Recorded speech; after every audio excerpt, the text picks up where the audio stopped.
day everyone, welcome back to the channel. My name is Sims and today we're going to look at some really cool things that I have collected over the years.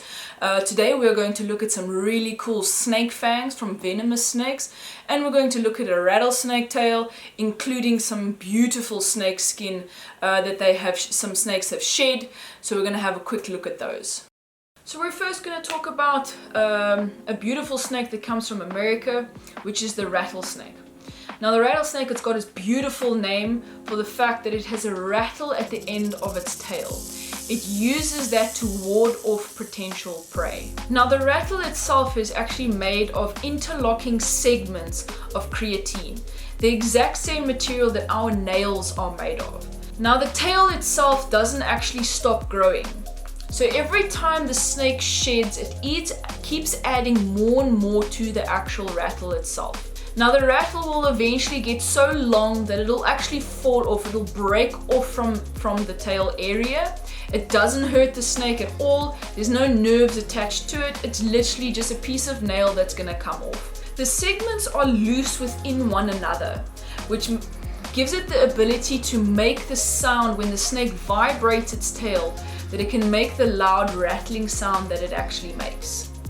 Now the rattlesnake uses the rattle to ward off potential predators or something that's trying to harm it in any way. The rattlesnake vibrates its muscles to create the loud sound that the rattle needs to make. I'm going to try to attempt to make the sound. I don't think I'll be very successful as the actual rattlesnake itself, so let me give it a shot. So as you can hear, it is pretty loud even as a human being to try to make it, but it is more impressive from the actual snake itself. So we're going to move on to the next amazing thing, and that is the fangs. Snake fangs are like hypodermic needles. They use the fangs to inject the venom into its prey. Not only do they use it for prey, but they use it for defense as well. But studies have shown that even though they use it for defense, it is highly unlikely for them to actually inject venom at the same time. In other words, they'll just bite you but not inject any venom whatsoever. Now snake venom is very strong saliva, which is made in the glands on the back of the snake's head, which we call venom glands. Most venomous snakes use the muscles around the glands to actually push the venom through the fang right into the prey as it bites the prey.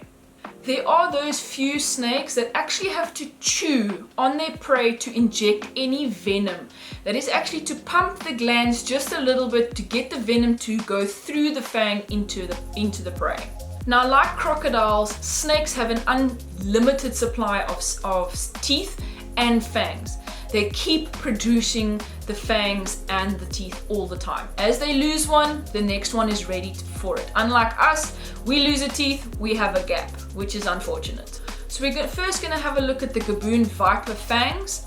Now the gaboon viper has the record of the largest fangs out of any venomous snake in the world.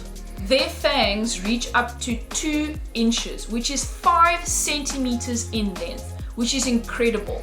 Now that is designed to inject the venom further into the tissue to do more damage. The gaboon viper has got what we call hinged fangs, which mean that they fold back into the mouth to lay against the roof of the mouth. Now depending on the snake will depend on the variety of different fangs and sizes that snakes will have. Here we also have got a picture of a puff adder fang that I had collected as well. Now as you can see that it is not as large as the gaboon adder fang, but causes just the amount of a nasty bite as a gaboon adder can. Now here we've got a black mamba fang. Now as you can see, the black mamba fang is not as big as the gaboon adder fang, but the black mamba does not need a large fang either. The black mamba has got a neurotoxic venom.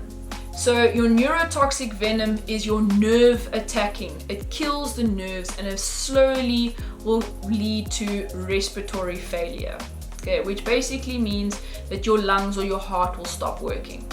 So therefore, The black mamba needs a very small fang to inject. It doesn't need to go in as deep into the tissue as what a gaboon or a puff-adder fang needs to go. Now when the snake starts its process of shedding its skin, it creates this oily, milky substance to separate the old and the new skin. When snakes shed, they shed their entire body, from the end of their nose all the way to the end of their tail. What that means is they shed their eyes as well. They don't have eyelids like us to keep their eyes nice and clean. They have got a protective cap that protects the eye. Therefore, when they shed the eye as well because they need to keep that lens nice and clean. So I have a few examples of snake skins. This one here that I've got first is from a banded snouted cobra. I've got it in full length over here. Now firstly, when a snake sheds its skin, the old skin, as it comes off, it actually does stretch a little bit. So this is not the true length of the snouted cobra that we have. Just like this puff-adder skin that I have got here. It is a shedded skin, so it looks like the actual skin of the snake, but it isn't. It is the shedded skin, and as you can see, it has got the patterns on it as well. That's all for today. Thanks so much for joining. I hope you guys enjoyed it and that you found it very informative. Don't forget to hit that like and subscribe button below. Sims out.